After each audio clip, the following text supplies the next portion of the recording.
since the National Hockey League came about in 1917, hockey players were donned with the identity of tough guys.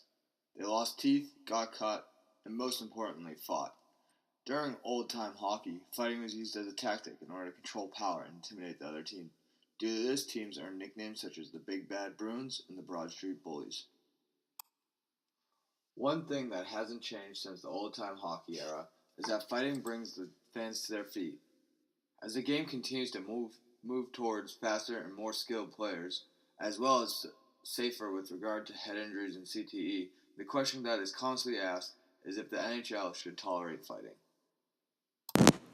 Hockey is by nature a very violent and dangerous game. However, reports show that players are more likely to be injured during a regular play than by the act of fighting. This is because enforcers, the players who fight during these NHL games, follow the code. The code is basically an unwritten rule system in which enforcers follow during fights. For example, players always agree to fight, and you never hit a player once he's on the ice. Enforcers see themselves as players who keep the peace. By this, I mean they see themselves as deterrents for players making dirty shots or cheap shots on their great players. The NHL and other minor leagues that allow fighting receive criticism from fans. Little do they know that allowing fights in hockey, the game is much safer. Fighting has been in the rules of hockey ever since the rules were written in the 1900s. Starting out, consequences were given to those who attacked other players that were unaware or unwilling to fight. This influenced the enforcer. The enforcer role experienced spotlight in the 1970s. This enforcer role was a job that people feared, but those who had this role loved the job.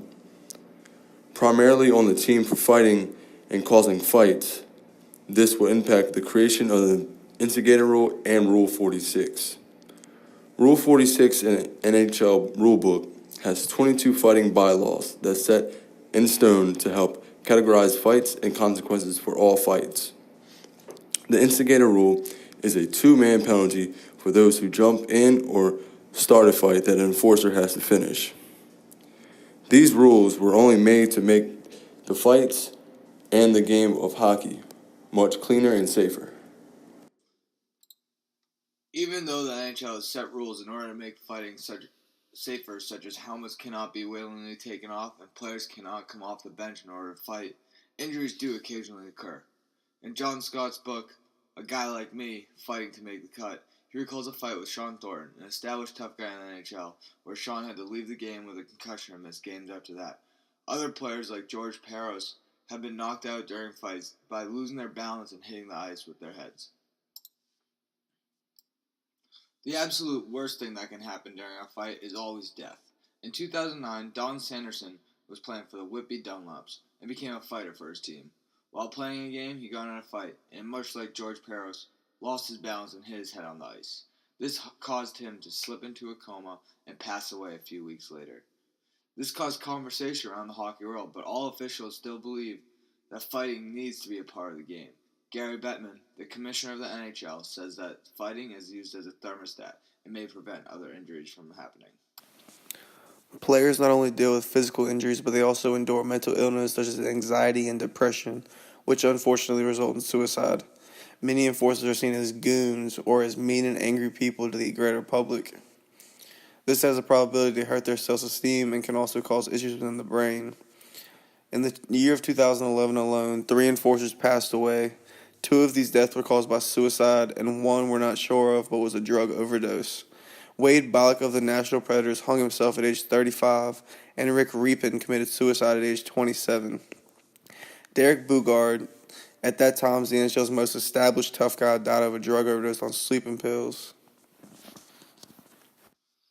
These players were all considered enforcers, which caused attention not to the deaths, but to the type of people who were dying. With constant hits to the head, NHL enforcers are more prone to chronic traumatic encephalopathy, or CTE. CTE affects the brain in similar ways as Alzheimer's and causes aggression and changes of behaviors to the victim.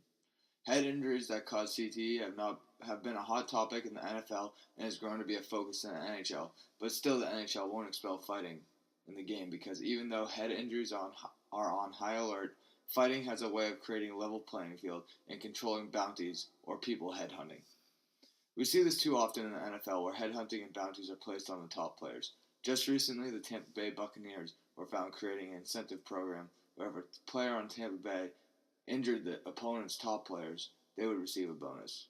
Even though fighting has the possibility to cause head injuries and is considered unethical due to the violent nature, it is highly improbable to create injuries, and the pros outweigh the cons in order to create less injuries and keep the game safe.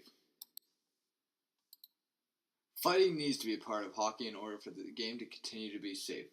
The unethical part of fighting is that players are leaving the game and falling to mental illnesses, and the NHL needs to do something about it.